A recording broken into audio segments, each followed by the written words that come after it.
Hi guys, எல்லாருக்கும் வணக்கம். Welcome to YouTube channel nursing update. So daily நம்ம north ஜிக்மார்க்காக preparation பண்ணிட்டு இருக்கோம். இன்னைக்கு ஆக்சுவலாக தேர்ஸ்டேல. ஸோ அனதர் 1 வீக் தான். 1 வீக் அப்புறம் ப்ரிலிம்ஸ் நம்ம ரெடி ஆகிடுவோம். ஸோ இந்த 1 வீக் ஸ்டே மோட்டிவேட்டட். உங்களால் மேக்ஸிமம் டைம் எப்படி நீங்கள் எக்ஸாம் ப்ரிப்பரேஷன் பண்ண முடியுமோ அவ்வளோ ப்ரிப்பேர் பண்ணுங்கள். எங்கேயாவது ஒர்க் பண்ணுறீங்க, ஏதாவது லீவ் எதாவது எடுக்க முடியும்னா லீவ் எடுத்துட்டு ப்ரிப்பேர் பண்ணுங்க. ஓகேவா? இல்லை எங்கேயாவது ட்ராவல் பண்ணிட்டு இருக்கோம் அந்த மாதிரி டைமில் இந்த மாதிரி நானே நான் நேற்று வீடியோவில் சொன்னேன், நியர் அபவுட் 30 டேஸ்னா மோர் தென் 300 MCQ நான் வந்து டிஸ்கஸ் பண்ணியிருக்கேன். ஸோ அந்த வீடியோஸ்லாம் சும்மா 10 மினிட்ஸ் தான். அது பார்த்து கூட நீங்கள் ப்ரிப்பேர் பண்ணுங்க. ஆக மொத்தம் நம்ம எக்ஸாம் கிளியர் பண்ணணும். அதான் நம்மளோட மெயின் மோட்டிவாக இருக்கணும். வாங்க இன்னைக்கான கொஸ்டின் என்னென்னங்கிறத பார்த்துடலாம். First question, which of the following condition would a nurse recognize as contributing to the development of respiratory acidosis? ஆப்ஷன்ல என்னென்ன இருக்குன்னா சிஓபிடி, ஹைப்பர் வென்டிலேஷன், டயரியா, அக்கால்சியா இருக்கு. ஸோ ரெஸ்பிரேட்டரி அசிடோசிஸ் எப்போ வரும்? when there is increase in carbon dioxide levels. Carbon di oxide level அதிகமானதான் வரும். So correct answer is COPD தான். மற்ற ஆப்ஷனும் சொல்றேன், நோட் பண்ணிக்கோங்க. ஹைப்பர் வென்டிலேஷன் என்ன ஆகும்? It causes respiratory alkalosis. Respiratory alkalosis என்ன? Decrease in CO2. ஹைப்பர் ஒரு இண்டிவிஜுவல் பயங்கரமா வென்டிலேட் பண்ணிட்டு இருக்காங்க, அப்ப என்ன ஆகும்? It causes respiratory alkalosis. மீதி என்ன இருக்கு? Diarrhoea causes metabolic acidosis. Diarrhea causes metabolic acidosis. Then achalasia, I think ஒரு 2 days பிஃபோர் தான் நான் வந்துட்டு அக்கால்சியா என்ன அப்படின்னு சொல்லியிருந்தேன். அக்கால்சியாலே என்ன இருக்குன்னா vomiting will be there. So achalasia causes metabolic alkalosis. இது ஒரு சூப்பரான கொஸ்டின். ஏன் சூப்பரான கொஸ்டின்னா ஒரு ஆப்ஷனும் ஒரு ஆசிட் பேஸ் இம்பேலன்ஸை டினோட் பண்ணுதில்ல, அதனால தான். ஸோ இதுக்கான ஆன்சர் சிஓபிடி தான். ஆனால் hyper ventilation respiratory alkalosis cos பண்ணும். டயரியா வந்து மெட்டபாலிக் அசிடோசிஸ் காஸ் பண்ணும். தென் அக்கால்சியா வந்துட்டு மெட்டபாலிக் ஆல்கலோசிஸ் காஸ் பண்ணும். ஓகேவா? நெக்ஸ்ட் கொஸ்டின் பார்க்கலாமா? The nursing care for a patient who has polycythemia vera would focus on preventing. What is polycythemia vera? What is polycythemia vera? Increase in RBC is known as polycythemia. ஓகேவா? So பாலிசைத்தீமியால என்ன complication வரும் அப்படின்னு சொல்லி கேட்குறாங்க. So பாலிசைத்தீமியால என்னென்ன ஆப்ஷன்ல என்ன இருக்கு? டிஸ்ரிதமியா இருக்கு, ஹைப்போடென்ஷன் இருக்கு, தென் த்ராம்போசிஸ் இருக்கு, தென் டெகுபிட்டஸ் அல்சர் இருக்கு. ஸோ டெகுபிட்டஸ் அல்சர் நம்ம எல்லாருக்குமே தெரியும். டெகுபிட்டஸ் அல்சர் இஸ் அந்த பெட் சோர் தான் டெகுபிட்டஸ் அல்சர் அப்படின்னு சொல்லிட்டு சொல்லுவோம். ஸோ டெகுபிட்டஸ் அல்சர் கிடையாது. மீதி டிஸ்ரிதமியா, ஏதாவது கார்டியாக் டிசீஸ் இருந்தால் தான் வரும். ஸோ ஆர்பிசி வேல்யூ அதிகமானா there is a chance for thrombus formation தான். ஓகேவா? So correct answer is thrombosis. Polycythaemia இருந்துச்சுன்னா the person is more prone to develop thrombus formation தான். ஸோ கமெண்ட் செக்ஷன்ல பாலிசைத்தீமியாக்கான கட் ஆஃப் ரேஞ்ச் என்ன அப்படின்னு சொல்லிட்டு கமெண்ட் பண்ணுங்க. ஹெச்பி எவ்வளோ இருக்கணும்னு சொல்லிட்டு கமெண்ட் பண்ணுங்க, நான் கண்டிப்பா ரிப்ளை பண்ணுவேன். Next, which plane divides the brain into unequal right and left portion? So ஆப்ஷன்ல என்னென்ன இருக்கு? Frontal, transverse, sagittal, parasagittal plane. ஓகேவா? ஸோ நான் எல்லா கொஸ்டினுக்கும் எல்லா ஆப்ஷனுக்கும் ஆன்சர் சொல்லிடுறேன். உங்க எல்லாருக்குமே தெரியும், நம்ம ஒரு கொஸ்டின் மட்டும் படிக்க மாட்டோம், எல்லாமே தான் படிப்போம். ஃப்ரான்டல்னா என்ன அர்த்தம்?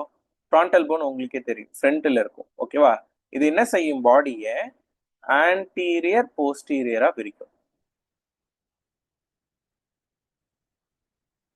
ஃப்ரான்டல் பிளேன்னா என்ன செய்யும்? ஒரு பாடியை ஆன்டீரியர், ஃப்ரண்ட் பார்ட்டும் பேக் பார்ட்டும் அப்படி பிரிக்கிறது தான் வந்து ஆன்டீரியோ போஸ்டீரியர் அப்படின்னு சொல்லுவாங்க. தென் டிரான்ஸ்வர்ஸ் ஐ ஹோப் எல்லாருக்கும் தெரியும். டிரான்ஸ்வர்ஸ் தான் மிட். மிட்னா என்ன? மிட் என்ன செய்யும்? இது எப்படி பிரிக்கும்? Upper and lower. Upper part of our body and lower part of the body அப்படின்னு சொல்லிட்டு பிரிக்கும். மிட் சாஜிட்டல் வந்துட்டு, சாஜிட்டல்னால என்ன அர்த்தம்? ரைட் லெஃப்ட் தான். அப்ப மிட் சாஜிட்டல் ஆன்சர் இல்ல. இதுல எனக்கு தெரிஞ்ச முக்கியமான வேர்டு அன்ஈக்குவல். மிட் சாஜிட்டல் வேர்ட்ல இருக்கு பாருங்க. மிட்னா கரெக்டா சென்டர் பார்ட்ல இது ரைட்டு சைடு லெஃப்ட் சைடுன்னு பிரிக்கும். அப்ப கரெக்ட் ஆன்சர் இஸ் பாராசாஜிட்டல். பாராசாஜிட்டல் தான் என்ன செய்யும்? அன்ஈக்குவல் பார்ட்டா பிரிக்கும். ஓகேவா? ஸோ இந்த கொஸ்டினுக்கான ஆன்சர் பாராசாஜிட்டல் தான். ஆனா நம்ம மற்ற ஆப்ஷனும் சொல்லிடுறேன். ஃப்ரான்டல் என்ன செய்யும்? அதான் ஆன்டீரியர் போஸ்டீரியர், அதான் ஃப்ரண்ட் பேக்னு பிரிக்கும். டிரான்ஸ்வர்ஸ் என்ன செய்யும்? அப்பர் பார்ட் லோவர் பார்ட்னு பிரிக்கும். தென் சாஜிட்டல் வந்து ரைட் லெஃப்ட்னு பிரிக்கும். இந்த ரைட் லெஃப்ட்லேயே வந்துட்டு மிட் சாஜிட்டல்னா கரெக்டா 50% 50%, அதான் ஈக்குவலா பிரிச்சுச்சுன்னா அது மிட் சாஜிட்டல். பாராசாஜிட்டல் அன்ஈக்குவலா பிரிச்சுச்சுன்னா. ஓகேவா? Next, to calculate cardiac output heart rate is multiplied by. இது டைரக்டான கொஸ்டின் தான். கார்டியாக் அவுட்புட் ஃபார்முலா என்ன? Heart rate into stroke volume. Okay, correct answer is stroke volume தான். Okay, heart rate stroke volume multiply பண்ணாலே நம்மளுக்கு cardiac output வந்துடும். Next, the most reliable index of cerebral status is. ஆப்ஷன்ல என்னென்ன இருக்கு? pupillary response, response to pain, level of consciousness, deep tendon reflex. இதுவும் எனக்கு தெரிஞ்ச ஒரு சூப்பரான கொஸ்டின். ஏன் சூப்பரான கொஸ்டின்னா, எல்லாமே செரிப்ரல் ஸ்டேட்டஸை டினோட் பண்றது தான்.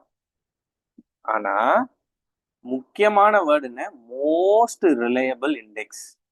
எது இதுல ரொம்ப ரொம்ப முக்கியம் அப்படின்னு பாத்தீங்கன்னா, லெவல் ஆஃப் கான்சியஸ்னஸ் தான். லெவல் ஆஃப் கான்சியஸ்னஸ் தான் ஒரு இண்டிவிஜுவலோட ரிலையபிள்னா நம்பக்கூடிய விதமான ஒரு இன்ஃபர்மேஷன் கொடுக்கும். எதுக்கு? நம்மளோட செரிப்ரல் ஸ்டேட்டஸ்க்கு. ஓகேவா? Correct answer is option C, level of consciousness.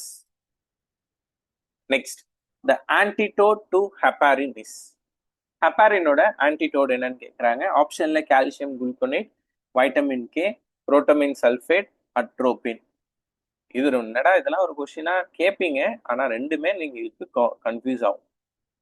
புரோட்டமின் சல்ஃபேட்டும் நம்ம படிச்சிருப்போம், வைட்டமின் கேவும் படிச்சிருப்போம், ஆன்டிடோட் ஃபார் ஹெப்பாரின்ட்டு. மற்றது என்னென்ன இருக்கு? இப்போ கால்சியம் குளுக்கோனேட் எல்லாருக்கும் தெரியும், மெக்னீசியம் சல்ஃபேட்டுக்கு ஆன்டிடோட். ஓகேவா? தென் அட்ரோபின் எல்லாருக்கும் தெரியும், ஆர்கனோ பாஸ்பரஸ் ஓபி பாய்சனிங்க்கு நம்ம யூஸ் பண்ணுவோம். ஓகே, இப்போ ஹெப்பாரினுக்கு வைட்டமின் கேவும் ஆன்டிடோடு தான், புரோட்டமின் சல்ஃபேட்டும் ஆன்டிடோடு தான். எஸ், இதுல ரெண்டுமே கொடுத்ததுனால எதை சூஸ் பண்ணலாம்னா, protamine sulphate is the antidote. Vitamin கேவும் ஆன்டிடோடு தான். ஆனா ஹெப்பாரினை ரெண்டா பிரிப்பாங்க. ஒன்னு low molecular weight heparin or ஹைவி ஹெப்பாரின், இன்னொன்னு oral form of heparin. Oral form of heparin, இந்த வார்ஃபாரின் சொல்றோம் பாத்தீங்களா, இதுக்கு தான் வந்து வைட்டமின் கே வந்துட்டு ஆன்டிடோடு. இந்த இன்ஜெக்டபிள் ஃபார்முக்கு புரோட்டமின் சல்ஃபேட் தான் ஆன்டிடோட். ஓகே, ஸோ என்னன்னா ஆக்சுவலா இந்த ஹெப்பாரின் வந்துட்டு இந்த கிளாட்டிங் மெக்கானிசம் இருக்கு, இன்டர்னல் பாத்வேவை அஃபெக்ட் பண்ணும். இதே வார்ஃபாரின் வந்து எக்ஸ்டர்னல் பாத்வேன்னு ஒன்று இருக்கு, அதை அஃபெக்ட் பண்ணும். ஸோ அதான் இன்ட்ரென்சிக் எக்ஸ்டென்சிக்னு சொல்லுவாங்க. ஸோ அப்போ வந்து வைட்டமின் கே வந்துட்டு என்னன்னா 2, 7, 9, 10 ஞாபகம் இருக்கா, அந்த கிளாட்டிங் ஃபேக்டர்ஸாக தான் அது மெயின்டைன் பண்றதுனால அந்த எக்ஸ்டென்சிக் பாத்வே தான் அது மெயின்டைன் பண்ணும். ஸோ அதனால வைட்டமின் கே, இப்போ சப்போஸ் ஆப்ஷன்ல புரோட்டமின் சல்ஃபேட் இல்லைன்னா வைட்டமின் கேவும் நீங்க சூஸ் பண்ணலாம் தான். ஆனா புரோட்டமின் சல்ஃபேட் இருக்கிறதுனால சூஸ் புரோட்டமின் சல்ஃபேட். இதே கொஸ்டின் இந்த ஹெப்பாரினுக்கு பதிலா வார்ஃபாரின் அப்படின்னு சொல்லி கொடுத்துட்டாங்கன்னா சூஸ் வைட்டமின் கே. வார்ஃபாரினுக்கு வைட்டமின் கே தான் ஆன்டிடோட். ஓகேவா? Next question, in a patient with decorticate posturing, the nurse will observe. So decorticate portion, decorticate, decerebrate அப்படின்னு சொல்லிட்டு ரெண்டு பொசிஷன் இருக்கு, அது எல்லாருக்குமே தெரியும். ஸோ கொஸ்டின் என்ன சொல்றாங்க, இதோட டிஸ்கிரிப்ஷன் தான் கேட்குறாங்க. ஆப்ஷன்ல என்னது? Flexion of elbow, extension of knees, and plantar flexion of feet. Flexion of upper and lower extremity, extension of upper and lower extremity, extension of elbow and knees, and flexion of wrist. So decorticate. Okay, எனக்கு தெரிஞ்சு நான் எப்படி ஞாபகம் வச்சுக்கிறேன்னு சொல்லிக்கிறேன். கார்டிகேட், கார்டிகேட் denotes கோர்னு சொல்லுவாங்க. கோர்னா என்ன அர்த்தம்? Centre. உங்க ஆர்ம்ஸ் எப்படி இருக்கும்? சென்டர் ஆஃப் அவர் பாடிக்கு வரும். Flexion of upper extremity. ஓகேவா? அதான் ஃபிளக்ஷன் ஆஃப் எல்போ. ஓகே, தென்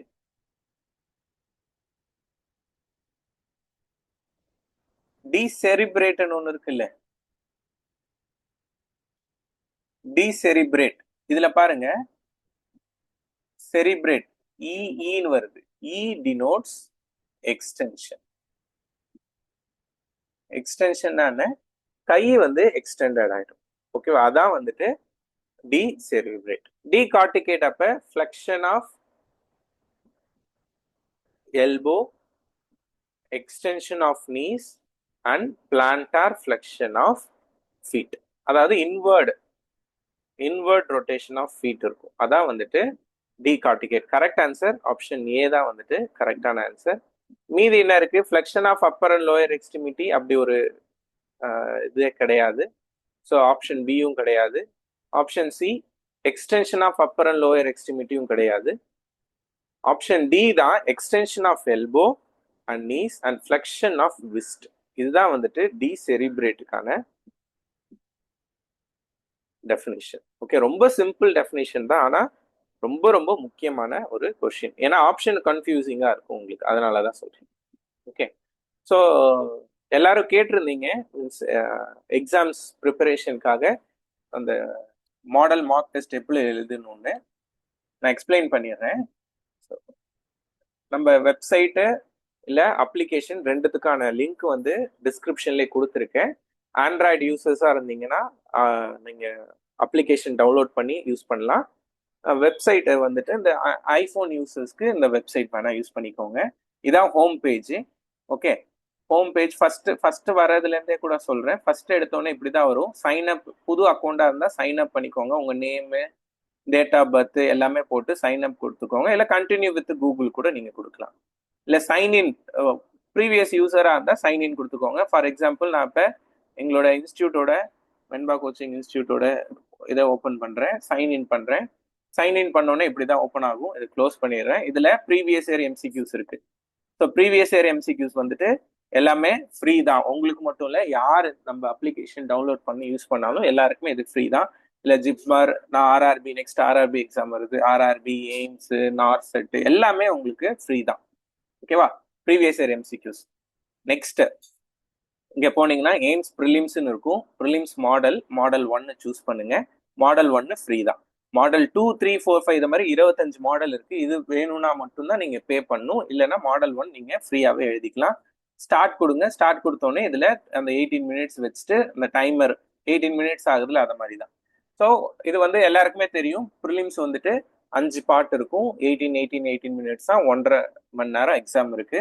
இந்த 1.5 மணி நேரத்துக்குள்ள இந்த 20 கொஸ்டின் நீங்க முடிச்சிருவீங்க. ஓகேவா? ஒன்ஸ் முடிச்சதுக்கு அப்புறம் சில பேர் கேட்டிருந்தீங்க எப்படி நான் ஆன்சர்லாம் பார்க்கணும் அப்படின்னு சொல்லிட்டு.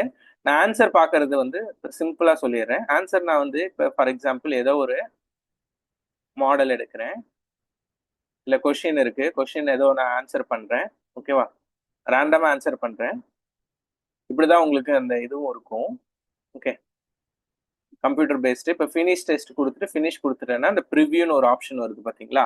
ப்ரிவியூவில் கொஷின் என்ன, ஸ்டூடெண்ட், அதாவது நான் என்ன ஆன்சர் பண்ணேன், கரெக்ட் ஆன்சர் என்ன, எக்ஸ்பிளனேஷன் என்ன, எல்லாமே வந்து வரும். ஓகேவா? ஸோ இதுதான் வந்து நம்மளோட டெஸ்ட்டுக்கான ஹைலைட்டு. நீங்கள் வந்துட்டு கொஷினும் நீங்கள் என்ன எழுதுனீங்கன்னு பார்த்துக்கலாம், கரெக்டான ஆன்சரும் பார்த்துக்கலாம், எக்ஸ்பிளனேஷனும் பார்த்துக்கலாம். எல்லாத்துக்குமே அப்படிதான். தென் ஒன் மோர் பாசிட்டிவ் விஷயம், இது வந்து ஒன்ஸ் நீங்கள் அந்த 990 rupees பே பண்ணீங்கன்னா 1 மந்த்னா நீங்கள் இப்போ எடுத்தாலே ப்ரிலிம்ஸ் மெயின்ஸ் ரெண்டுத்துக்குமே சேர்த்து கூட நீங்கள் சப்ஸ்கிரைப் பண்ணிக்கலாம். ஓகேவா? இப்போதைக்கு மெயின்ஸ் கொஷின் வந்து எதுவும் ஆட் அப் பண்ணல. ஸோ ஆட் அப் பண்ணிடுவேன் இந்த ப்ரிலிம்ஸ் முடியும் போது. நீங்கள் அதுக்கப்புறம் ஒன்ஸ் ப்ரிலிம்ஸ் முடித்தோடனே இதே பேமெண்ட்லேயே நீங்கள் மெயின்ஸ் எக்ஸாமும் கூட எழுதிக்கலாம். ஓகேவா? ஸோ இது வந்துட்டு வெறும் 990 rupees தான். எப்படி பே பண்ணணும்னா ஜஸ்ட் போன வீடியோவிலே கூட சொல்லியிருந்தேன். வெறும் 990 rupees கூகுள் பே எப்படி வேணா பண்ணலாம். இல்லை உங்களுக்கு ஃபர்தர் டீடைல்ஸ் வேணா இங்கே காண்டாக்ட் அஸ்ன்னு ஒரு இருக்கு பாருங்க, இதுலேயே நம்பர் கொடுத்துருக்கேன். இந்த நம்பருக்கு கால் பண்ணுங்க, அவங்க வந்துட்டு உங்களுக்கு ஃபர்தர் டீடைல்ஸ் வந்துட்டு ஷேர் பண்ணுவாங்க. Next question, which one of the following term indicates increase in size of the cells without increase in number? சூப்பரான கொஸ்டின்ங்க. ஏன்னா ஆப்ஷனை பாருங்க, hyperplasia, hypertrophy, dysplasia, atrophy. Atrophy தெரியும், வாட் இஸ் அட்ரோபி? சின்னதானா அட்ரோபி, ஓகேவா? Size சின்னதாச்சுன்னா அட்ரோபி. டிஸ்னான சேஞ்ச் ஆச்சுன்னா டிஸ்பிளேசியா. செல்லோட டைப் சேஞ்ச் ஆச்சுன்னா அது டிஸ்பிளேசியா. மீதி என்ன இருக்கு? ஹைப்பர்பிளேசியா, ஹைப்பர்ட்ரோஃபி இருக்கு. இதுதான் நம்மளுக்கு கன்ஃபியூஷனே. Increase in size of the cell is known as hypertrophy. Trophy always denotes size. இங்கே கொடுத்துருக்கேன் பாருங்க, ஏட்ரோபினா என்ன சொன்னேன் நானு? Small size. அப்ப big size is known as hypertrophy. Then hyperplasia. What is hyperplasia? Increase in number. இதுல ஆன்சர் இருக்கு, ஓகேவா? Hyperplasia is increase in number of cells. Hypertrophy is increase in size of the cell. இதனால தான் சொன்னேன் இது ஒரு சூப்பரான கொஸ்டின். ஏன் சூப்பரான கொஸ்டின்? கொஸ்டின் ஈஸி தான், ஆப்ஷன் தான் டிஃபிகல்ட்டா இருக்கும். நார்செட்ல எப்பயுமே இப்படிதான் கொஸ்டின் வரும். Okay, next English question. It has been established that Einstein was, although a great scientist, weak in arithmetic right from school days. So ஆப்ஷன்ல இருந்து நம்ம கொஸ்டினுக்கு போகலாம். ஆப்ஷன்ல எஸ் இருக்கு. எஸ் வந்து என்னது? Right from school days. அப்படி ஸ்டார்ட் ஆகாது இல்ல. எப்பயுமே என்ன சொன்னேன், ஏதோ ஒரு சப்ஜெக்ட் தான் ஸ்டார்ட் ஆகும், அப்ப இது இருக்காது. தென் ஆர் வீக் இன் அரித்மெட்டிக்கும் ஸ்டார்ட் ஆகாது, அப்ப கியூல இருந்தா ஸ்டார்ட் ஆகும். இது பாருங்க, கியூபி ரெண்டுமே இருக்கு. அப்பனா நம்ம ஆல்ரெடி பாதி ஆன்சர் அவங்க கொடுத்துட்டாங்க. இப்பயுமே கொஸ்டின் கஷ்டமா இருக்குன்னா நீங்க ஆன்சரை வச்சு கூட கொஸ்டின் ஆன்சர் பண்ணலாம். இந்த மாதிரி பாருங்க, ரெண்டுமே கொடுத்ததுனால அப்ப நம்பர் 1 Q என்னது? although a great scientist, Einstein was. அவ்வளவுதான். இதுல பாதி ஆன்சர் முடிஞ்சிச்சா? மீதி என்ன சொல்லணும்? வீக் இன் அரித்மெட்டிக் ஃபர்ஸ்ட் வருமா, right from school days first வருமா? இதை மட்டும் தான் நம்ம யோசிக்கணும், ஓகேவா? ஸோ நேத்தே சொன்னேன், ஒரு ஸ்டேட்மெண்ட் இருக்கு அப்படின்னா அதுல ஒரு சப்ஜெக்ட் இருக்கும். சப்ஜெக்ட் இருக்கா? எஸ். என்னது? Einstein was, although a great scientist, Einstein wasங்கிறது ஒரு சப்ஜெக்ட். சப்ஜெக்ட் வந்துருச்சு, ஆப்ஜெக்ட் வெர்பும் வந்துருச்சு. அடுத்தது என்ன வரணும்? ஆப்ஜெக்ட். இதுல எது ஆப்ஜெக்ட்? அரித்மெட்டிக்ஸ் தான் ஆப்ஜெக்ட், ஓகேவா?